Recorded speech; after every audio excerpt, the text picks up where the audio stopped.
I'd like to welcome in Dave Neal of ESPN and the SEC Network into the Morning Rush. Dave, we really appreciate your time. I do want to ask about your alma mater, Florida State, coming up, but let's start with the game we have in front of us this Saturday between Arkansas and Georgia Southern. Now, the conversation surrounding the Razorbacks, Dave, all week is can they stay focused after that emotional win?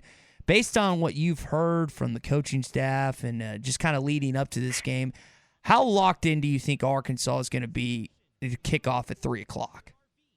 Well, the message has been, it's been clear, right? If you want to be successful, if you want to have success, if you want to be that team that people now starting to believe that you can be, these are the games you got to go out and you got to dominate. And I think that's the message. And that's what, great teams try to do. Nick Saban last week was all over his club in the Mercer game trying to get them focused. Wasn't a great effort, but, they did what they needed to do. And I think that, I'm not comparing certainly Arkansas and Alabama, but I think the message for these coaches is, this is what great teams do. This is how they handle this environment. This is what they need to do. And, I know there's a lot of excitement over there, and rightfully so, and the kids should enjoy it, but it's only week 2. Things can go south as those of us that have been around this league for, like me, a quarter century, have seen a lot of teams get out of the gates quick and finish playing in, the Boca Bowl. So be careful what you wish for. So, I do think I think this team will be ready to go. And look, Georgia Southern's having some issues. This is not the same Georgia Southern team that used to beat up on a lot of people and come and play Power 5 teams pretty well. So here's an opportunity for Arkansas to show folks, hey, we are legit. Dave, it's funny you mentioned Nick Saban because he has that legendary quote from 2011 talking about Georgia Southern. He uses some words that we can't repeat on air. But if you look at their matchup this weekend, going to Gainesville, taking on what looks like to be a dual threat quarterback situation in Emory Jones and Anthony Richardson, this will be Bryce Young's first big-time road venue start. What are you expecting out of the Alabama offense and really just the Crimson Tide as a whole walking into the Swamp this Saturday? Well, I think it may take him a couple of series to kind of settle in. This is going to be an environment that, just due to COVID and whatnot over the last year that a lot of kids haven't really been in. I mean, it's going to be crazy. There's going to be 89,000 people at the Swamp, and Florida's feeling really good about themselves. And I think that, even though coaches said they don't look ahead, right, they focus on today, or in Nick Saban's case, that play, that moment. But I know in the back of his mind, he's like, man, listen, we better be at 100% level at everything we do when we go down to Gainesville, because this is going to be rowdy. So I would say this. I think that there may be a little bit of a Florida push early in that game just because of the excitement and the emotion and Florida being at home.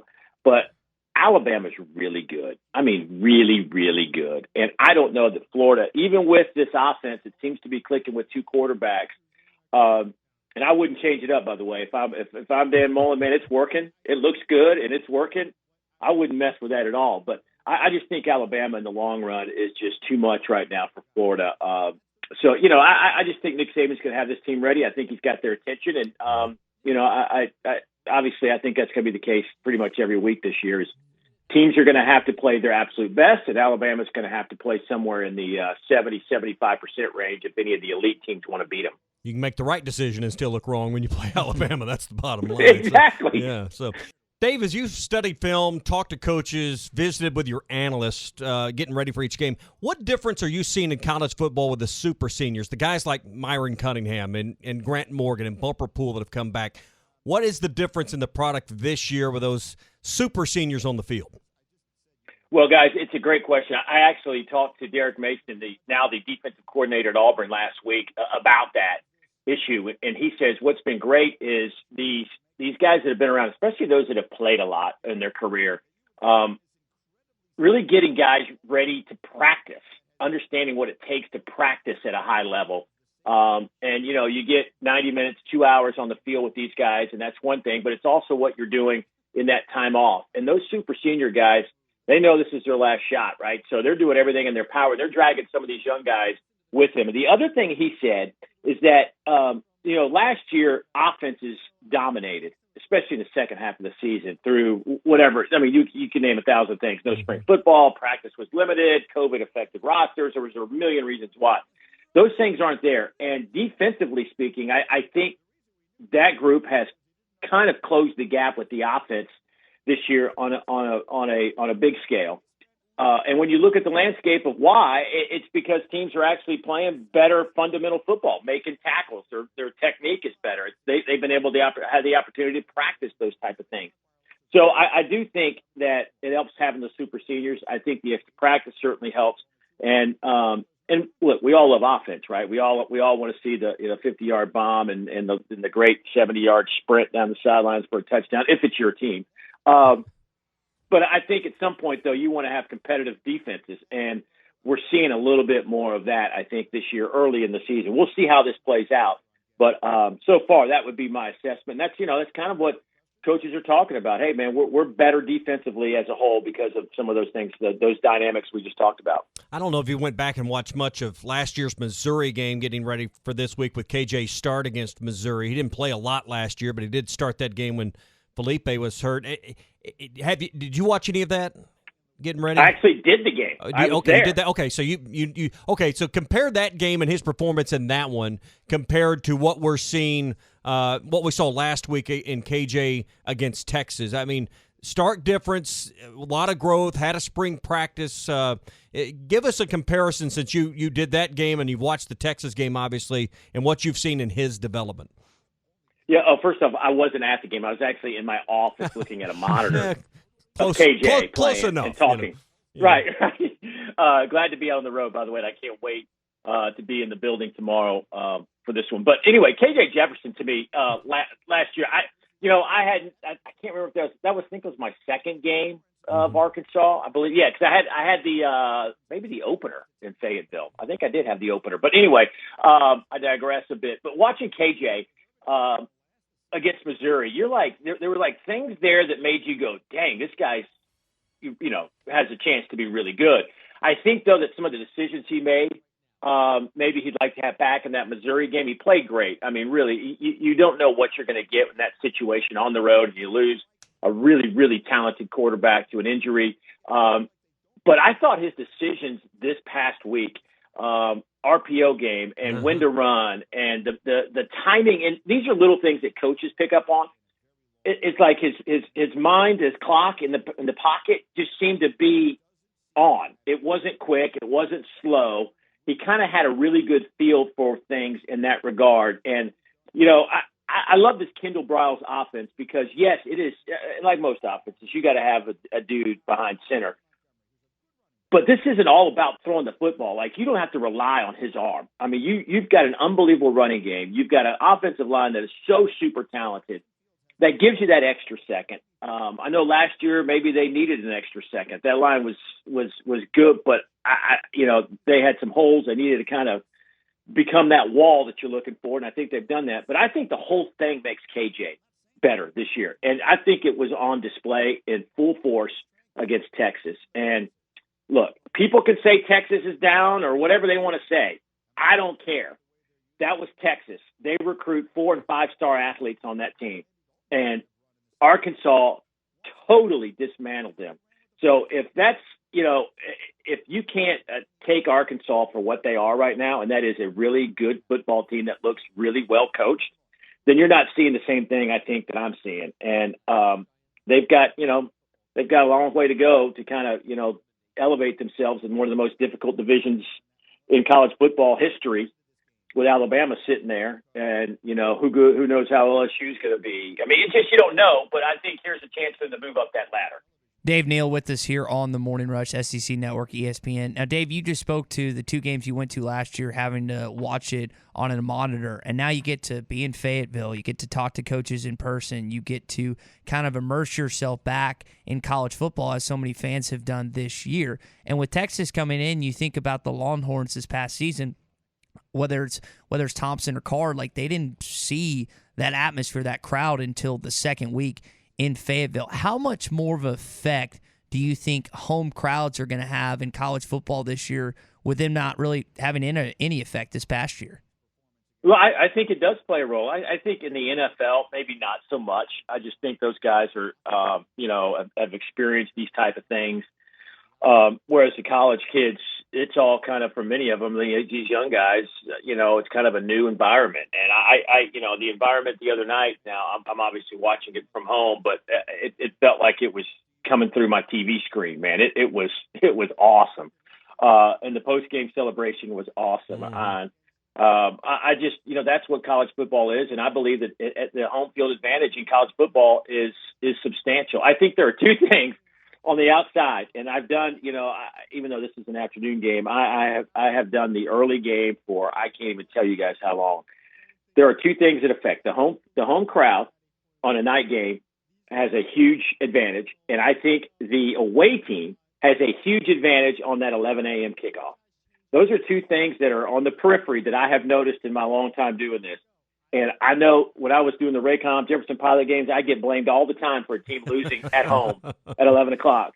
And I'm like, I didn't book the schedule. This is just where they told me to go, So those are the two things. And I think the crowd certainly has a major impact in the college game. And, man, was it all – I'm just telling you guys, I just sitting in my house, like I found out, I guess, Friday of last week or something that I was coming to Arkansas.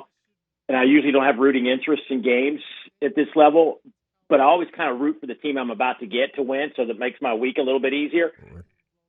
But, man, it was hard not to have my Arkansas pom-poms out there. I mean, it was crazy excitement. It was awesome. It was just, I hope Arkansas fans enjoyed it as much as I did, and I'm not even an Arkansas alum.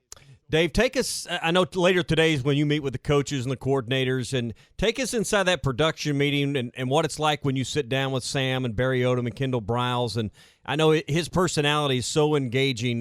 What are those visits like, and now that you'll get to do them in person again this year?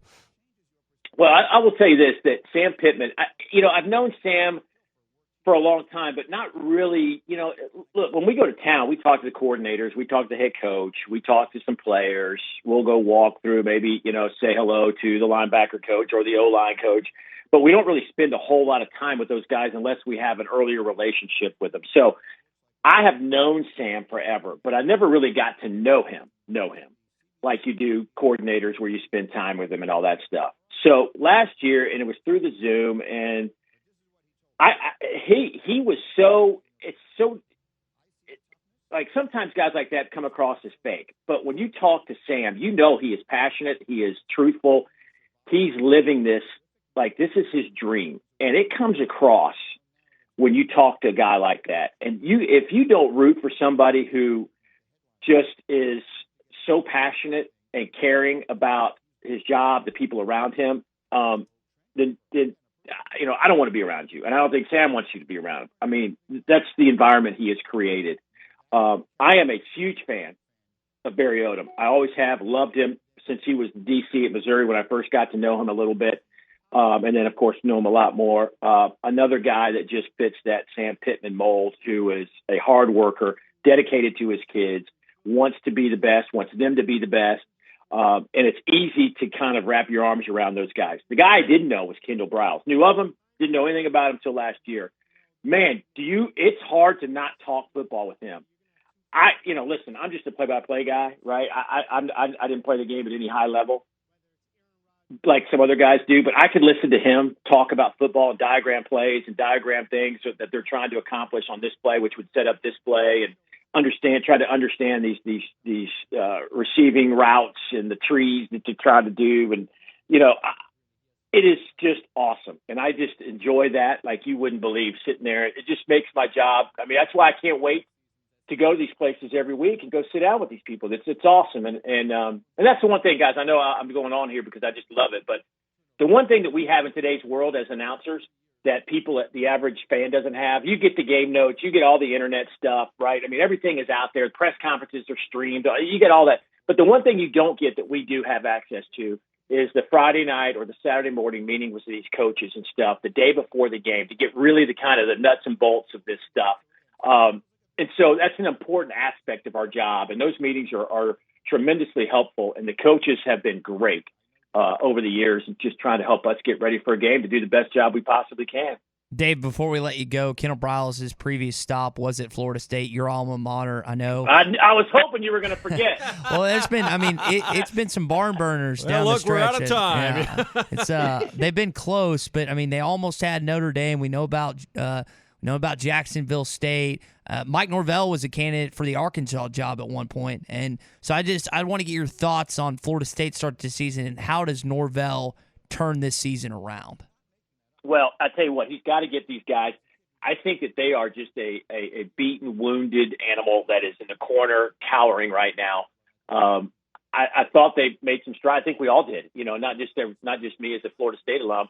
My friends, my fraternity buddies and stuff. We were on a text chain against that Notre Dame. Like, hey man, we're coming back. This is a step in the right direction. Can't wait to see what this looks like next week. And then all of a sudden, silence. From my buddies. I think we're all back into that little putting our head in the sand and pretending this isn't really happening. He's got to get these guys to believe. I mean, I think in the second half of that game last week, they just started thinking, oh, here we go again. And that's something you got to get out of your head. I like Mike. I mean, I did some of those games when he was at Memphis, and I think he's got a good plan. I just think it's now kind of a mental game with him. I mean, and obviously you got to get the players, and they did. They went out and got some guys in the transfer portal that are helping. But yeah, man, it's tough, guys. It's tough being a Florida State alum right now. It's been a while since we had any success. So appreciate you bringing that up. That's what we're here for, Yeah. Oh my goodness. Well, Dave, we really appreciate your time. You've been a part of this conference. You brought up Raycom, Jefferson Pilot Sports. You've been a part of this league for so many years, and we really appreciate not only you joining us on the Morning Rush, but continuing to broadcast SEC football games.